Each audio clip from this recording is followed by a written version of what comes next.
Egg, and Cheese, where we chop up the hottest topics, dish the dirt, and serve it to you raw. Today we have a special guest, okay? Get yourselves together. This is the creator of Godfather of Harlem. We got Markuann Smith. We're gonna get into his business a little later. We're gonna wait for the bacon to come through. But we're excited to have you, Markuann. How are you? Thank you for having me. Well, first of all, look at how he got in the camera, start giving us sexy face. Okay. So let me ask you: was it turkey bacon, beef bacon, or we got pork bacon? It's impossible. It's impossible meat. It's turkey bacon. It's whatever you need it to be, baby. Right. We are an equal opportunity show where we serve whatever the people need. Okay, if you're not into pork. Or turkey bacon. If you want a little beef, I mean the beef bacon or that turkey bacon. But the turkey bacon be dry sometimes, so that beef is better. I'm trying to bring somebody up right quick. I'm trying to bring her up. I'm trying to bring somebody up right quick. I hope she accepts. Who? Oh man, she declined. She declined. Well, shout out to Lady of Rage in the queue. Legendary. I know sometimes people be like, "Look, you just added me." You know what I mean? But shout out to Rage. I rock rough and tough with my Afro puff. Ray, rock on with your bad self. I rock rough. Come on. Yeah, you see her rocking rough and tough, baby. Big sis. So Bab says she's going through TSA. She's gonna be a little late right now. So if you wanna, get things started, we could. I just want to say about Markuann, besides all of the things that he's accomplished in life, he is just so super duper fresh. Y'all need to follow him if you're not following him already. The gear, the sneakers, the clothes, everything just be out of control. And he always got the wave spinning. So, I shout out to him. I was like, I be calling him, what size shoe you wear? I definitely be wanting to pull up on him. So, well, what is the answer? What size shoe do you wear, Mr. Smith? I wear a 9.5. That's what it was. It's too big. I'm gonna wear 2 pair of socks like how we used to do back in the day. When you borrow your cousin's shit, I'm gonna wear 2 pair of socks. Well, in between time, let's talk about our sponsors before we get into anything. Lady Left, what are you wearing? Who are you wearing? Who do you want to shout out? Talk about the well, first I want to shout out Silk Hair by Sasha. Sent me a package, but Sasha, I would have to bump it and everything today, and I was running late. We was doing a little exercising today. I got co-individuality. And y'all already know Lucky CBD. We're out here shooting the commercials for that right now. Markuann, I got a package for you. Lucky Crowns. I was up all morning working on that. So we got a bunch of things that we're working on. That's right, a whole bunch of things. And you can head to my website, MissLissaKnows.com, where you can grab some glasses, tote bags, hats, you name it. Find out more about me. And if you make a purchase and enter the code BEC, you will save some bacon, egg, and cheese. Markuann? Yes. Anything you want to shout out? Any sponsors? Anything that you want to shout out? Yeah, check out Godfather Harlem. We're back on the Epics Sunday, August 8th. It's definitely the mid-season. The last 4 episodes. You definitely will enjoy it. Thank you so much for having me. That part. So, let's get a little bit into the Godfather of Harlem. How invested are you into this story? Are you from Harlem? Yeah, I'm very invested. I mean, I grew up on 128th and St. Nicholas, and then I migrated to Far Rockaway, Queens. So I can't forget about Far Rockaway. But Harlem was my first love. Harlem really kind of taught me what it was to be fresh, what it was to be Black excellence. What it was to be empowered. And I love Harlem. I love the energy. I love the food. I love the people. Even talking to OGs that from the 60s and the 70s, they told me that I would gladly shave 20 years of my life to go back to live in the 60s and the 70s in Harlem. So it's an amazing place, man. Yeah. So how did you come? Okay. No, go ahead. No. So how did you come about with this show in particular, like above all else? Well, it started off at Lenox Terrace. My godmother, her name is Margaret Johnson, and she took me under her wing, and I made her a promise.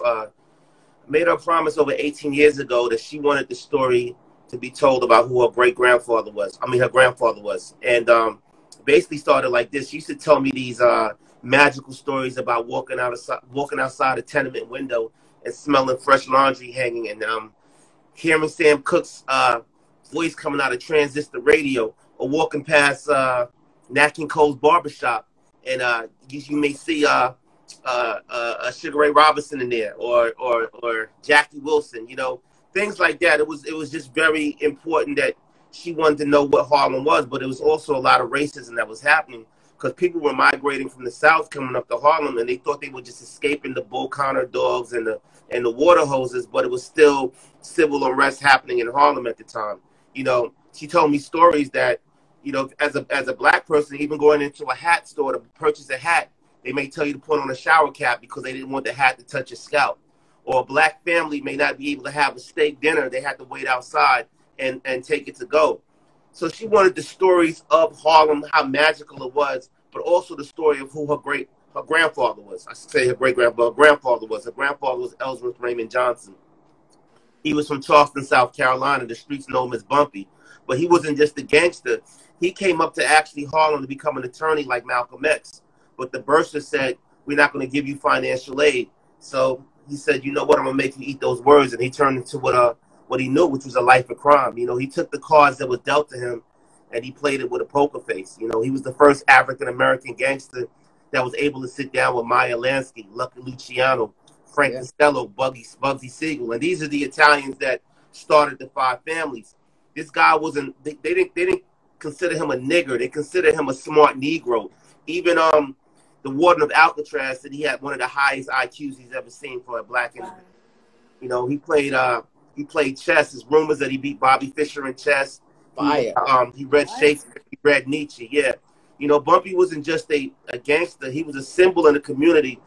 And she wanted the real story to be told. And I made her a promise that, you know, we're not going to get the American gangster story because Bumpy didn't die in front of 30 televisions talking about Pepsi was the best product. We're not going to tell the Cotton Club story with Lawrence Fishburne plays him. We're not going to talk about Hoodlum. You know, Hoodlum was back then with Dutch Schultz. She wanted to tell the story of who he was as a person. So how do you get the history of these things? Do you talk to historians? Do you get, how do you reach out to people to make sure that the story and everything that you're telling is accurate, besides from speaking with your aunt?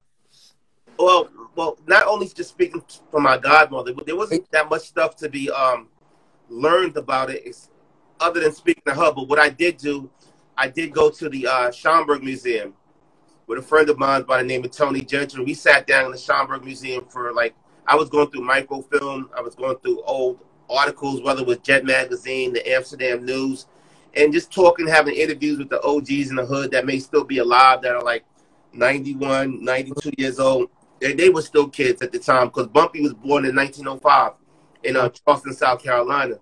So we did as much research as that we could. But with the other characters like Adam Clayton Powell, was a lot of stuff on him. Malcolm X was a lot of stuff about Malcolm X. There was a lot of stuff about Benny the Chin.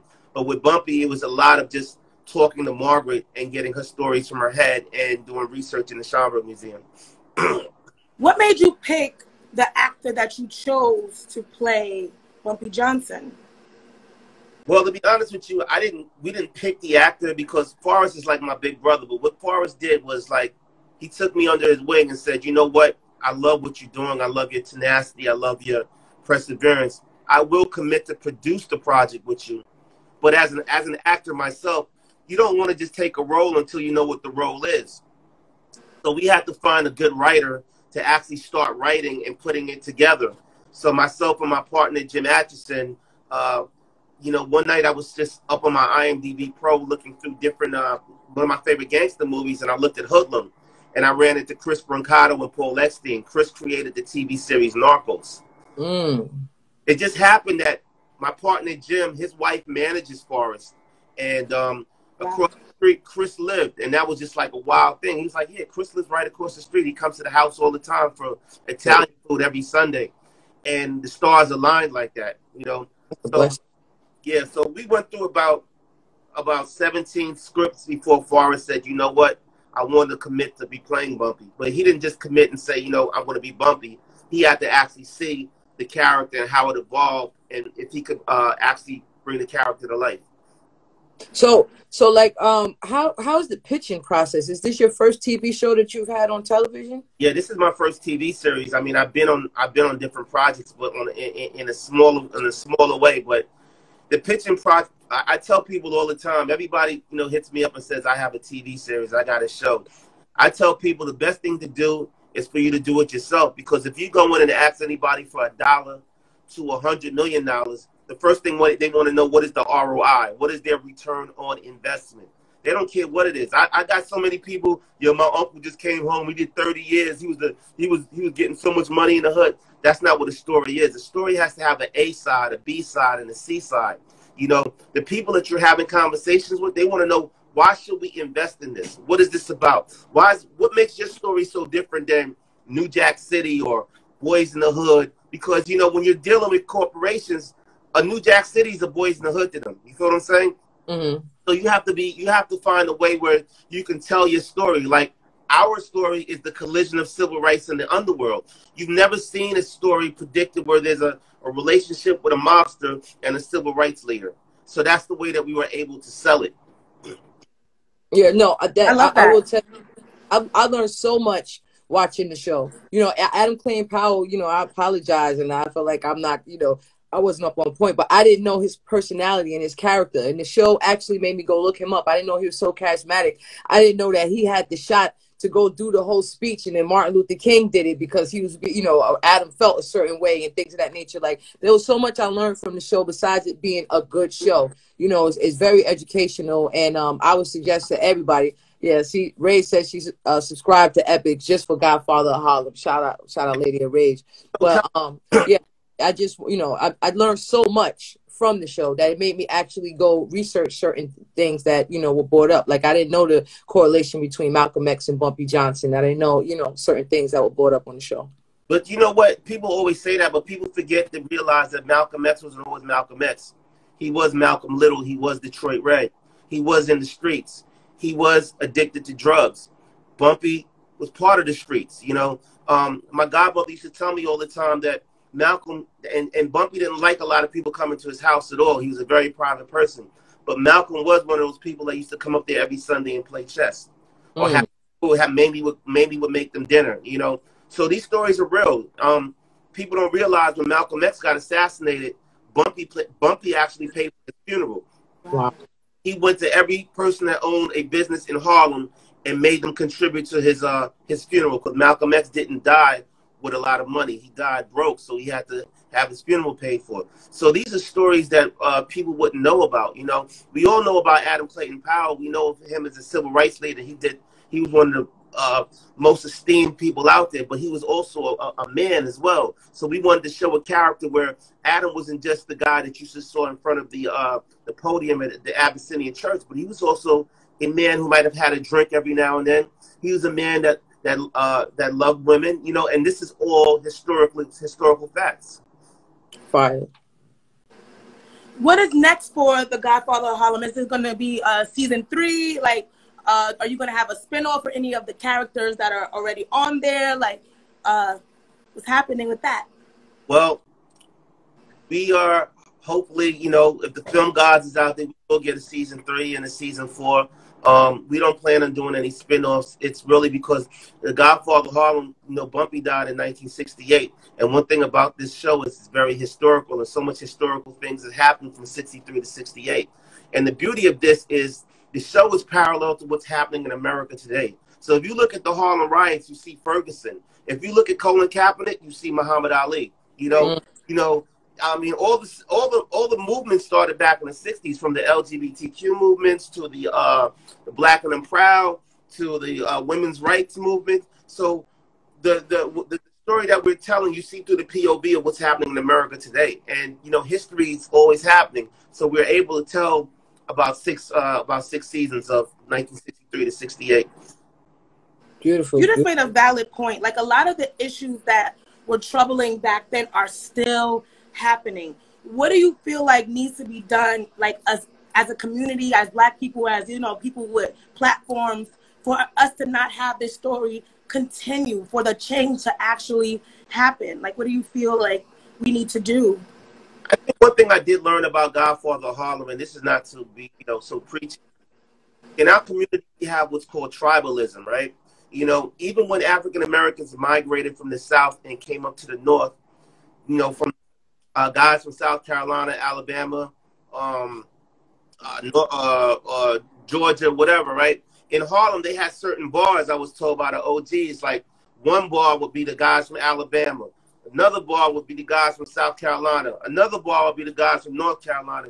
So if you walked into a South Carolina bar, those guys might be Geechee Gullas, and the way they dressed, they were like really wore white and black and weren't flashy. So amongst us, we need to stop having the tribalism and learn how to collaborate, you know, as a community, and stop trying to compete with each other, and then things will work better. You know, I mean, even in the television space for me, I don't say I'm not 50. I'm not Tyler Perry. I'm not Lee Daniels. I'm not Lena Waithe. I'm Markuann Smith.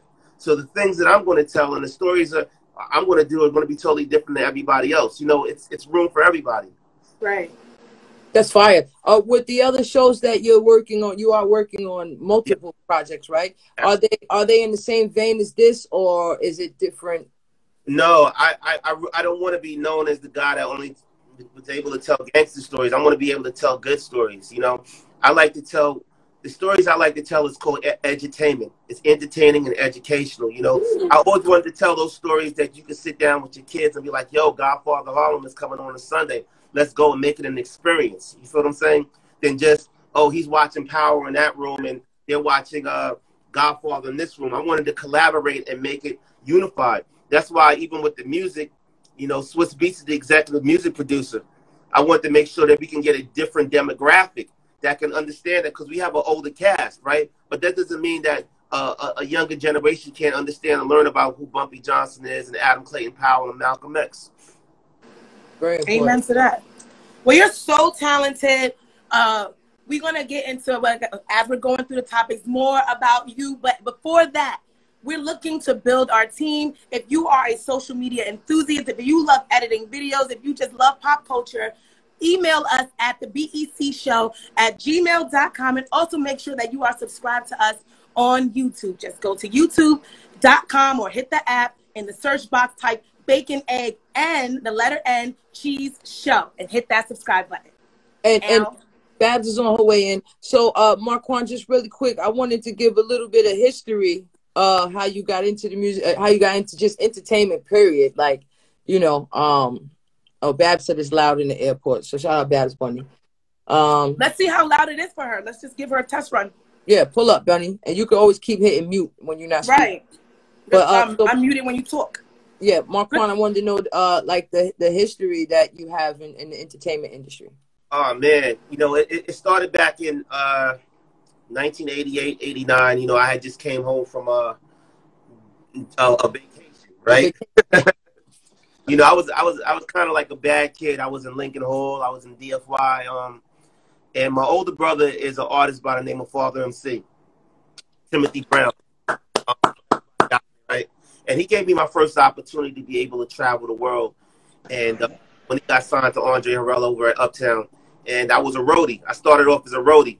And if anybody knows what a roadie is, man, I was carrying coffins. It wasn't no bitches. It wasn't no, you know, I was doing the grunt work. You know what I'm saying?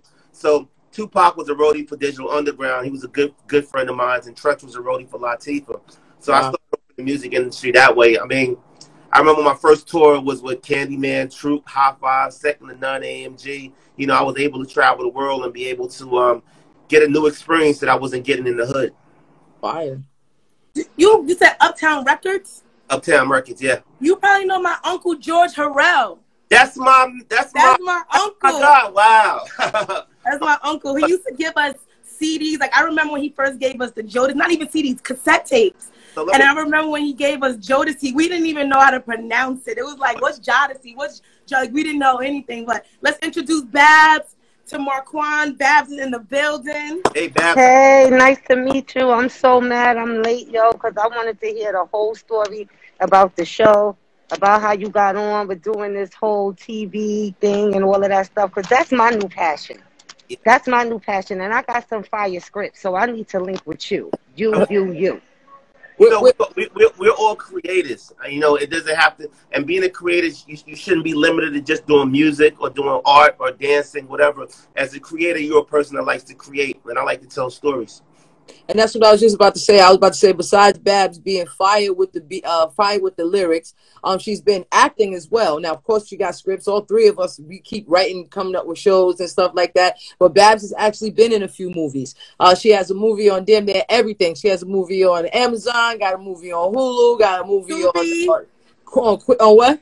On Tubi. Netflix. Let's not forget about that. I need to be in the Godfather. Listen.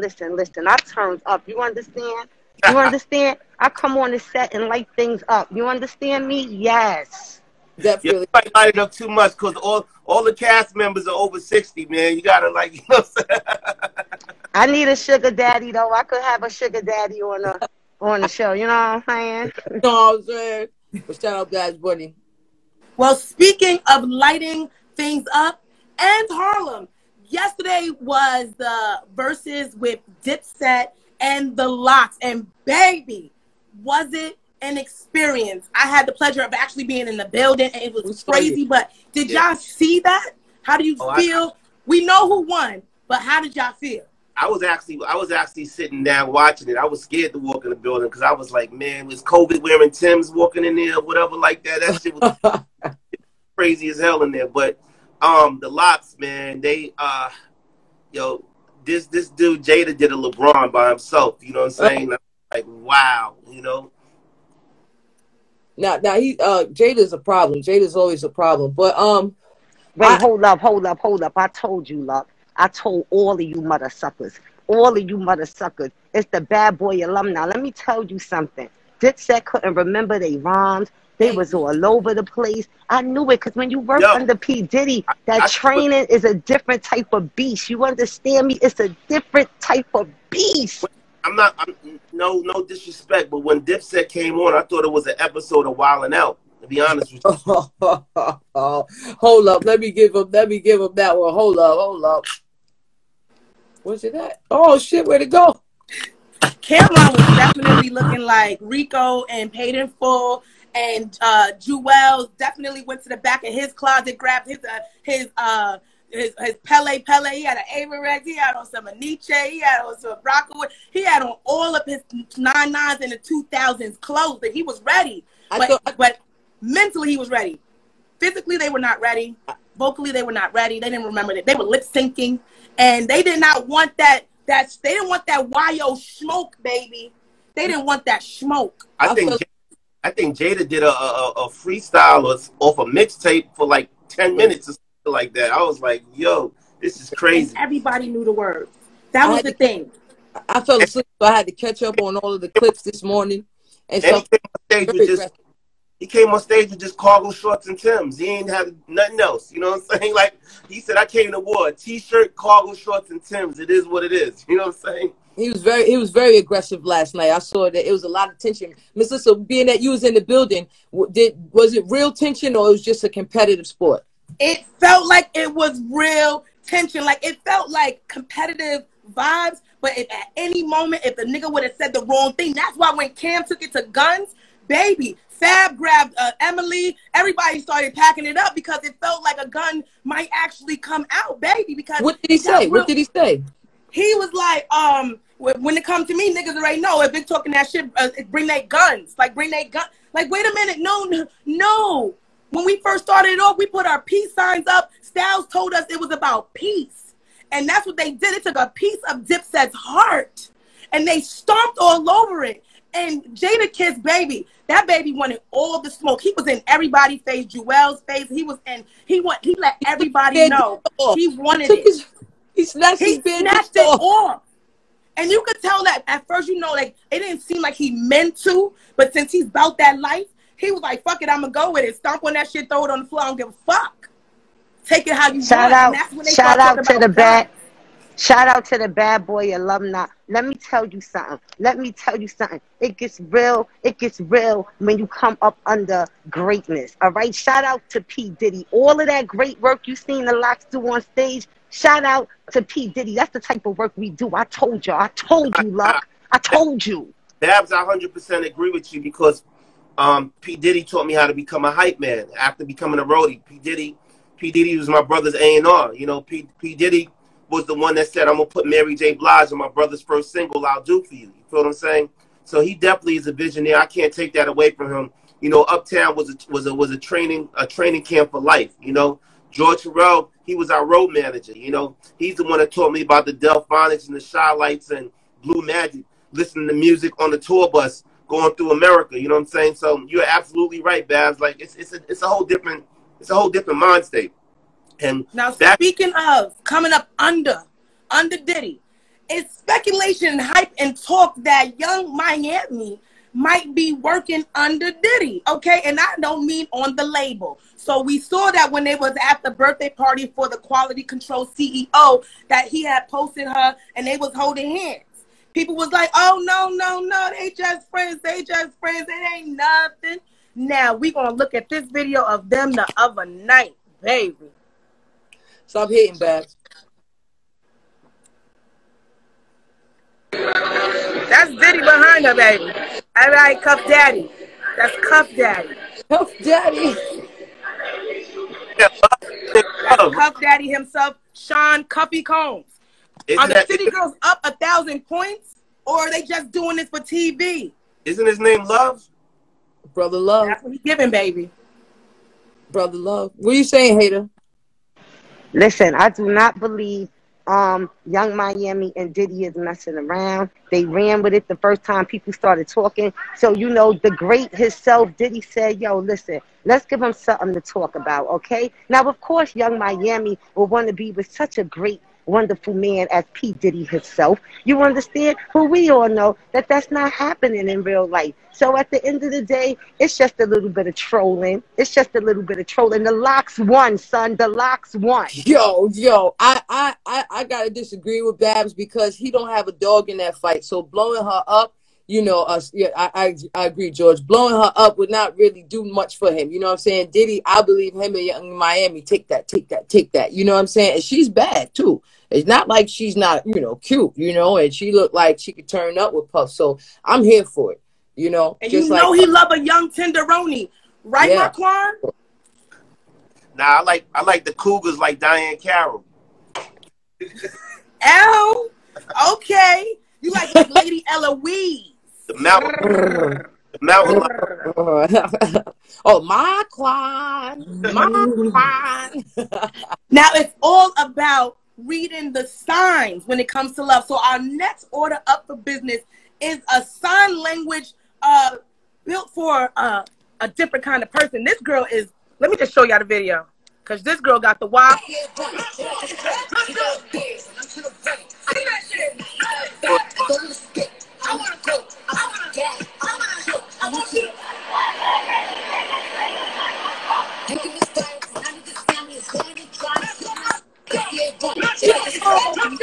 Okay, y'all saw the signs, right, baby? Okay. How big was that dick? Who knew that this was this? All you gotta do is this when you want to communicate that you want to park that little thingly thing that's swinging in the back of your throat. Yo, that's crazy. Shout Miss Jones. No, that was crazy. I saw that clip and I just thought it was amazing that, you know, she's doing all of this down her throat, and I was like, damn. Markuann, would you put her in the movie for if you needed an interpreter for something? Or when she was at the other side, does she have the talents that you need? She going like this to you, Markuann. I guess deaf people are freaks too, right? They most definitely are. Understand that. They most definitely are. And she was thick. It looked like she had the wagon dragging. You understand what I'm talking about? Yes, I like that. Yo, Babs ain't shit. Babs had me in here one night. We was on Vigo, and this bitch was bad. It was a bad bitch, but she was deaf. It's not funny, so I was trying not to laugh. I'm not even going to make the noises that she was making, but she was on there with breast out, hair done, makeup, everything looking good, but then she was... All right, next order. Listen, look, I don't discriminate. I know all the baddies, even baddies in wheelchairs, baddies that can't hear, baddies that can't see. They just baddies everywhere. I'm with it all. She's wild. Well, you do know that when you don't have one sense, the other ones are heightened. So if a bitch can't hear, she can see your bullshit from a mile a motherfucking way, okay? So all of her other senses are heightened. So shout out to all the people with disabilities. We love you, okay? Your handicap is a blessing. That's what makes you unique, okay? Don't think anything otherwise. There's people out here that think that they fire, but they.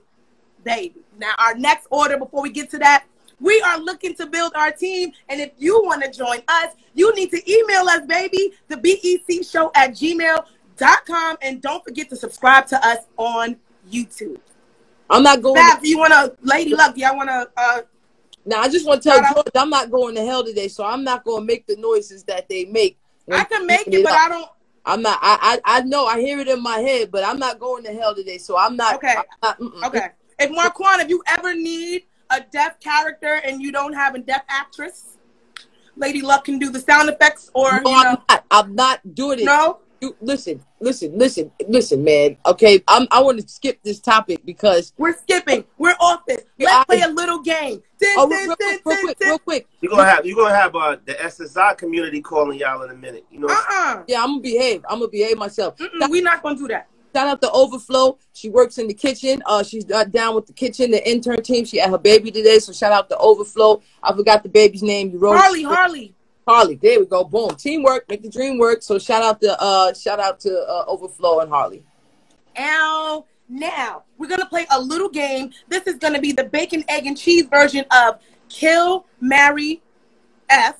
But we're going to play it a little differently because we do have Markuann here, and he is a content creator. He created the Godfather of Harlem, so they had to do some casting for that. So this is going to be a casting experience. So we're going to do villain, chillin', or ready and willing. So the villain is the bad guy, the chillin' person is the hero, and the ready and willing is the sex kitten or the sex scene person. So I'm going to give y'all 3 options, and you tell us who is the villain, who is chilling, and who is ready and willing. Are y'all ready? Ready. Our first one is Gabrielle Union, Taraji P. Henson, and Megan Good. Who is the villain? Taraji. Taraji's the villain. Who is chilling? Megan Good. And ready and willing is Gabrielle Union. Do y'all agree with that, ladies? Do y'all have a different setup? Yeah, Gabrielle Union is the villain. Okay? Gabrielle Union is the villain in every movie. Now, who's chilling is Megan Good. Megan Good is chilling. And Taraji P, yeah, she's on everything. She's ready. There you go. Bam, bam, bam, bam, bam. Lucky, do you agree? Do you want to do a different setup? I agree with both of them. Okay, so our next one, we're going to go to the male actors. We have Will Smith, Denzel, and Idris Alba. Who is the villain, who is chilling, and who is ready and willing? Damn, I want Idris to be chilling. I want him to be the villain and ready and willing. But I guess that he would be, let's leave him there, Idris Alba. I guess Denzel will be the villain, and Will Smith is chilling. Will Smith is definitely chilling. Do you guys agree with that? Okay, our next one is going to be Halle Berry, Angela Bassett, and Vivica Fox. Who is the villain, who's chilling, and who is ready and willing? Vivica Fox is definitely the villain.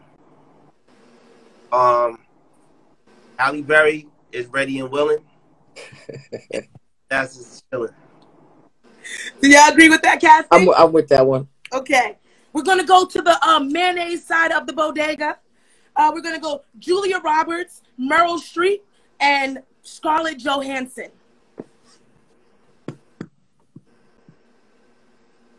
Scarlett Johansson is the villain. Meryl Streep is chilling. And old girl you just mentioned is ready and willing. That's everyone's favorite pretty woman. Okay. Y'all agree with that, Caston? I ain't got nothing to say.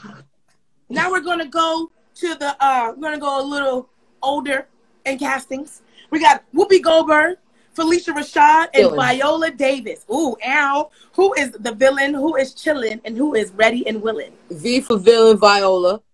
Who else? Felicia Rashad. Felicia Rashad is ready and willing to be if you And then I guess who else is chilling? Whoopi Goldberg. Whoopi Goldberg is chilling all the time. That's right. Okay. Now let's go back to the fellas. Let's get a little sexy on their ass. Morris Chestnut, Dwayne The Rock Johnson, or Michael B. Jordan? Who is the villain, chilling, and ready and willing?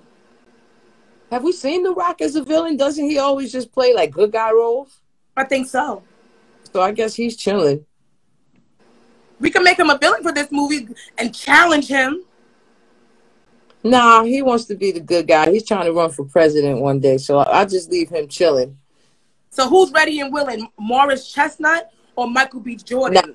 Nah, you want some vintage D or you want some vibrant, new vibes? Is the villain. I want him chilling, but he seems like the best villain out of all this. So I guess Morris Chestnut is, according to the girls, he's ready and willing. Okay, Michael B. Jordan is the villain. It's something sneaky about him to me. I don't trust him. He is a villain. Okay? What? Now, Morris Chestnut, he is ready and willing to go. And who's the other one that's chilling? Dwayne Johnson, The Rock? Yeah, The Rock. He just chilling. But Michael B. Jordan, he's the villain all day. Do you agree with that, Markuann? Yeah, I guess. Yeah. No. He said, I ain't got nothing to say. This is our last one. This is our last one. We have Eddie Murphy, Terrence Howard, and Wesley Snipes. Villain, chillin', ready and willing. I ain't got nothing to say. Well, I don't know who to put where, but I did hear that Wesley Snipes, I don't know if now, but back in the day, he would make the women sign a waiver because they would actually have to have real life sex with them in the sex scene because he wanted it to be like authentic. Markuann, have you ever heard that about certain actors? Nah, well, during COVID, I know that wasn't true, so I don't even know back in the days, like, if they really did that. I've always heard that they put some type of material between yourself and your scene partner before you get into any type of intimate stuff. I've never heard anything like that. If you're doing that, it might as well be a porn. You know what I'm saying? That's what I heard. And Babs? I heard about Bigfoot.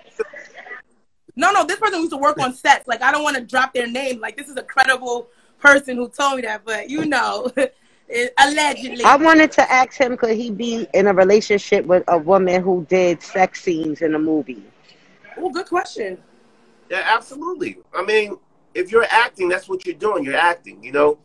You're not going to be one of those jealous spouses that's looking over your woman at work. You know what I'm saying? If you're secure with yourself and she's secure with herself, it wouldn't be a problem. Now, our next order is coming straight from the government, baby, and it's not government cheese. So Governor Cuomo is saying that he is not guilty of these sexual allegations. Although the president has suggested that he stepped down, he is sticking to his guns and saying he's innocent. How do we feel about this? Joe Biden, he just don't look like he's the president. This is the first time in American history that we felt like we ain't got no president. Like, I just feel so weird that Biden's the president. But I'm sorry about that. But Markuann, you was about to chime in? I mean, you know, the thing about it, like when things like this happen in the news, even as an actor, like, you know, it really scares me, like, being around individuals and saying things and you can't be as free as you want to talk because it all could come back to bite you, you know. I think we should all listen to Governor Cuomo's side before just rushing to make a judgment, you know.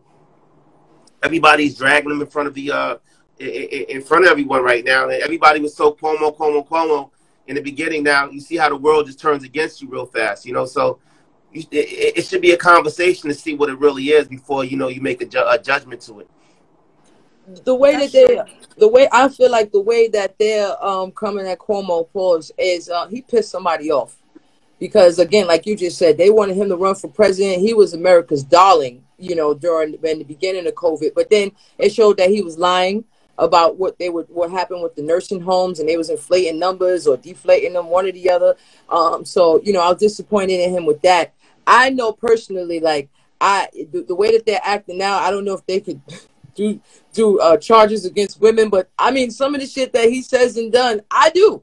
I sing to these bitches, you know what I'm saying? I say certain things that might be inappropriate. I'm a little touchy-feely, but you giggling. You know, like, you here for it. So, you know, I don't ever want to get into a position where somebody be like, well, Luck was doing this to me. I'm like, bitch, you was here for it, you know? like I know when I'm, you know, I don't make anyone uncomfortable, but I know when it's a time where, okay, this person is not with the fuckery, but opposed to somebody else. So I don't know. I feel like Cuomo pissed somebody off, you know?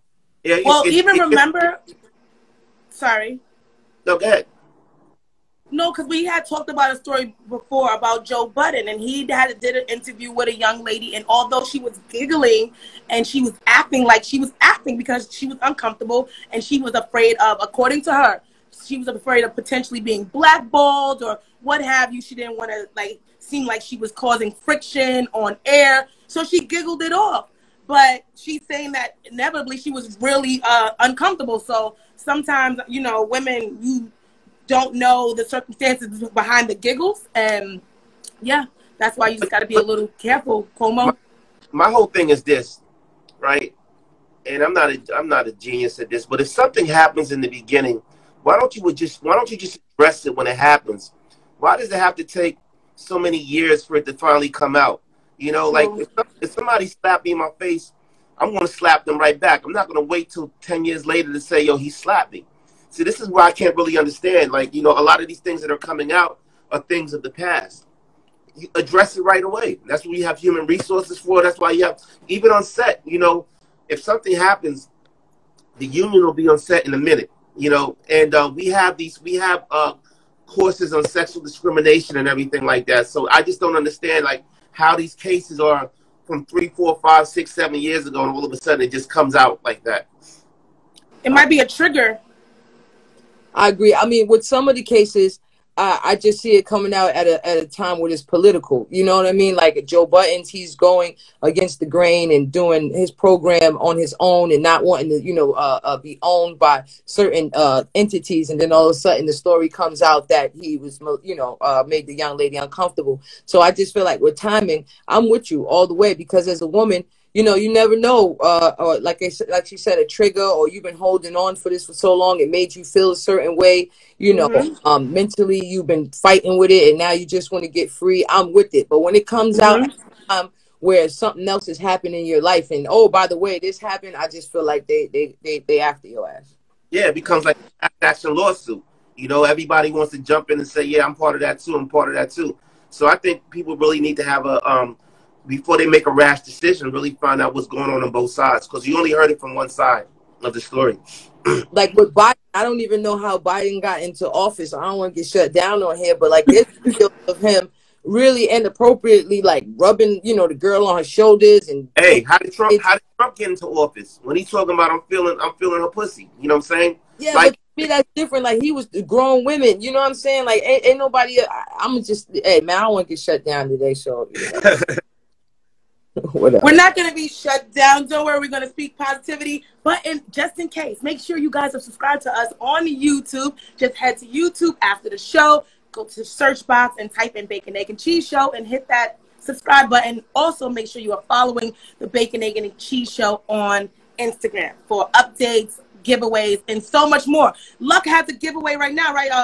50% off. Yeah, we have 50% off Lucky Punch. We're going to throw that commercial up tomorrow. Me and my partner, Marcus, a.k.a. Q-Dubs, a.k.a. Smoking Bro Frazier. We working out every single day, changing our diet. We got meal plans. So we actually, you know, showing the weight loss, taking pictures of the scale every day. And we got some more drinks coming out that we're going to come out with in September. We're going to do the 12-ounce drink so that you could, you know, supplement. I mean, you could substitute a meal, you know, or two to make sure that you slim down. And plus on top of that, it's really good for you. And Babs, Queen of the Ring. Queen of the Ring, y'all already know the vibe. Subscribe to the YouTube channel, Queen of the Ring Artist. Make sure y'all tune in. We dropping battles every other day, so get in tune. Also, make sure y'all go to Netflix, check out The 40-Year-Old Virgin. Go to Tubi, check out Forsterson. Go to Amazon Prime, check out Core Time. Just get in tune. Just get in tune. I'm out here in these streets. Feel me? That's right. Markuann, do you want to get some shout-outs in this segment? Yeah, big shout-out to my boy George. I was just in Miami with him, my man Champtown out in Detroit. All the cast members of Godfather Harlem, man. You know what I'm saying? We got an amazing cast, and I can't wait for you guys to see the next episode this Sunday, August 8th. And you act in the show as well, too, right? Uh-huh. So you get 2 checks. Ow. Come on, Spike Lee. Spike Lee. Nah, but you know what? The honest truth about it is that I had to audition for my role as an actor. And, you know, when people come up to me all the time and say, can you put me here and put me in there? I'm like, it's not that easy. You know what I'm saying? It's not like that, you know. And when you don't put the work in, it gets me upset because you weren't there paying my SAG fees. You feel what I'm saying? You just don't become an actor, you know. You have to really, you know, I had to really go and read lines as far as for a whole year. I had to sit on set. I had to understand the angles of the camera, whether it's wide or whether it's small, you know, before the network actually flew down and the studio flew down and say, you know what, he looks good in camera. We want him to be part of that, you know. So it kind of annoys when people feel that you can just get the microwave success and not the success, you know, the slow rotisserie success that I took. So really quick, Miss Lissa, really quick. So you said that do it on your own earlier. So like with this show, when you put it together, you filmed some of it, or how did you pack it? No, I'm not talking about doing it on my own. I mean, you have different people you have independent film producers, right, that have projects that they want to go out there and get it done. But anytime that you walk into a corporation, whether it's HBO Max, HBO, Apple, MGM, Showtime, and you're dealing with someone else's money, you feel what I'm saying? You're subject to what they want your vision to be like. So when people say, well, I got this vision and I want to get it done this way, I think you need to use your own money and get it done and see if that's going to work. But if you really want to get something done and you're willing to compromise, this is the other way to go about getting it done. Because everybody says, you know, I got a Netflix deal, I got an Amazon deal, not understanding that there's 3 types of deals Netflix may give you. One deal may become a licensing deal. A deal is like, for example, The Wire, the 4th season, right? Netflix may say, the 4th season was the best episode on HBO. We want to license that out, and it's part of the Netflix world, right? Then you have the other deal, an independent producer. They may give you a look on their platform, but it's just their impressions. You know, they're not breaking dollars with you like if it was a Netflix original. You know what I'm saying? So you have to learn the business before you want to be about the business. Actually sit down and read and learn about it instead of just saying, you know, I just want to be an actor or I want to be a filmmaker. It's more to that than that. Fine. That's a fact. That is the fact. You got to put in the work and really do your homework, especially in acting. Everybody wants success, but nobody's willing to eat tuna fish sandwiches, sleep on somebody's floor when they can't afford a hotel, take a buddy pass, knowing that you have a meeting at Netflix on Monday morning, and I got to get out of New York on Sunday, so I got to find a way to get there. So I got to buy a buddy pass. So I tell people, don't look at my breakthrough, look at what I've been through. Excellent. Amen. That's how I feel, because I walk for that cheesecake. Listen, when my artists start complaining, I'll be like, bitch, I don't want to hear it. I walk the cheesecake. You can't tell me nothing. And you walk back. And back. That's why she's so slim today. That one walk did it for the rest of her life. They also say that breastfeeding keeps you slim and trim. When you, after you gave birth to Aiden, did you breastfeed? I sure did. How long did you breastfeed for? Not that long, for about 6 months. Well, our next order is coming. It's a cup of cocoa next to iced tea. So iced tea and Coco had a baby, and their daughter's name is Chanel Nicole. So Coco Austin is now in the media because she was talking about how she is still breastfeeding her daughter, who is 5 years old. She says her daughter still likes her boobs. She's still having a bonding moment with her daughter, and until her daughter says, "Mommy, I don't want this titty," she gonna keep popping it in that mouth. How do we feel about this? Foolishness. Straight foolishness. And that's the Mayo news. You know, I think that's foolish. You know, once the baby is a certain age, you could even look at nature, like cows and horses and all of them. They're not breastfeeding their 5-year-old calves or whatever. That's crazy. Now, there are some health benefits to breastfeeding, like it's supposed to help. Wait. Can I say this? Can y'all hear me? Of course. Mm-hmm. Okay. Real life story. One of my old friends, because we're not friends no more, she breastfed her daughter for a lot of years. Like, it blew my mind when we was at my house and I watched her daughter sit there and eat a cheeseburger. Okay? A cheeseburger. Got up, walked over to her mother and pulled her mother's shirt up like, yeah, this is my juice. And I was disgusted. Mortified. You hear me? I was like, what? WTF. Okay? WTF. I didn't know what to do. I was like, I don't know if I should call somebody. I don't know if this, like, what is going on here? And then on top of that, one night, her daughter spent the night at my house, and then she came to my house like 12:30 in the morning, like, oh, yeah, because I have to feed her. I'm like, yo, she didn't. Like, she's in here eating chicken, like chicken and broccoli. Like, what are you talking about? I ain't with it. It's weird. Pulled out her joint like it was a 50-cent soda. Yo, she went and lifted the shirt up. Eating 3 courses. Yo, Efeezy, what up? He goes cracking jokes. Yo.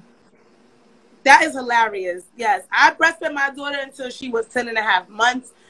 And that was a feat. That was very hard, but we did it, baby, because she didn't want the bottle and it was just difficult. But that's my story. You're saying if you can do your food, then you can't get no breast milk. Baby, that's why I stopped, because she bit me. Like, when she would, when I would try to, you know, when she would like spit it out, pause, and I would put it back in just to make sure she was done, she would bite my nipple. And after that, I was like, baby, give her milk, okay? Give her something else. And that's when I stopped at 10.5 months. So, Coco, you bugging, baby. Coco is bugging. Now, before Babs is in the airport. She's yes. So let's just wrap it up, because Babs is going through TSA and she's going through a traveling moment. Markuann, do you have any final words, any last thoughts that you want to share with us before we get out of here? Oh man, everybody out there that's creators, keep creating, keep chasing your dream, keep going for it. You know what I'm saying? It may sound cliche. If you dream it, you can achieve it, but it can happen. I'm a walking testimony. It took me 18 years to get this done. Wow. We have one of the highest rated shows Epics have ever had. 2.53 million viewers are watching this every Sunday. Wow. August 8th, we're coming back. Shout out to my boy Johnny out in Atlanta. I just see you, man. It feels amazing. Like, who would think that the kid from Harlem and Far Rockaway, straight out the mud, is where I'm at right now. And I'm just enjoying it, man. I'm loving the support everyone is giving us out there. Well, we thank you for your time. We thank you for coming on the show. Definitely a dope guest. Definitely a dope look for us.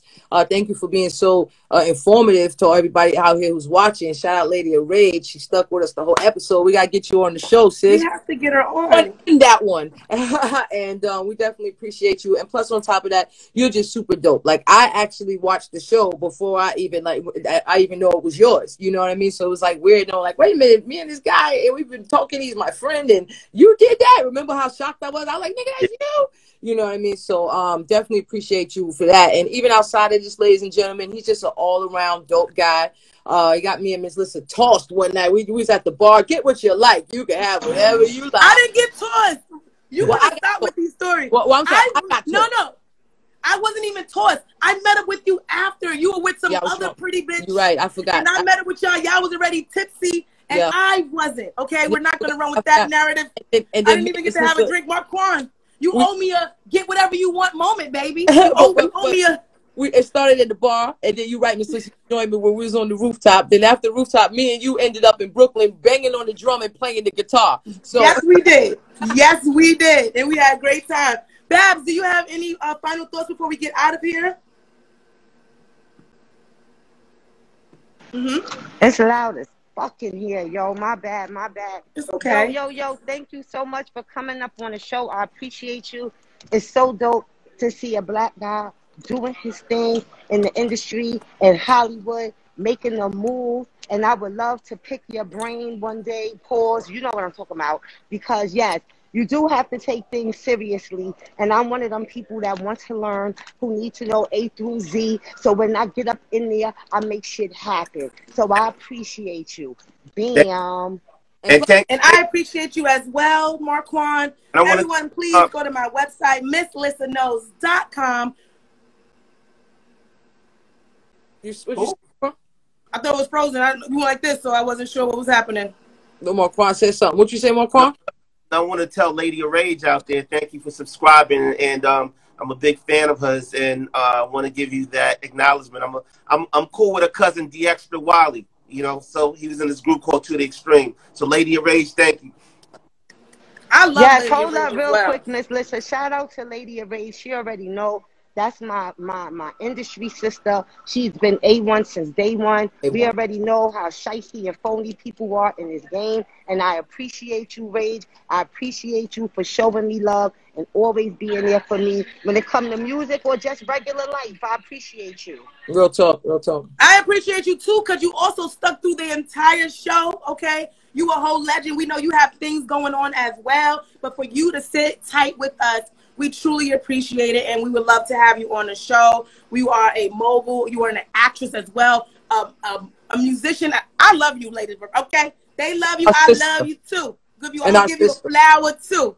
And, Markuann, we enjoyed you thoroughly. You are more than welcome to come back anytime as well. We love you giving male perspective on these topics. You also drop so many heavy gems that are going to help creatives on the come up. So whether you have a YouTube series or just thoughts in your mind, truly take this seriously and learn your craft, perfect your craft. And that's what I took from Markuann. And you can take something from my website, MissLissaKnows.com. Al. All right. Well, then I guess we out of here then. Oh, wait. Wait, real quick. Let me tell him something. The movie that I'm in on Netflix is a Netflix original, baby. I heard you out there. Yeah. You understand what I mean then. So there you go. Yes. Yeah. It's a public service announcement. No more games will be played. No more games. The bacon, egg, and cheese show with Lady Love. And I go by Miss Lissa. Okay. It's a bacon, egg, and cheese show.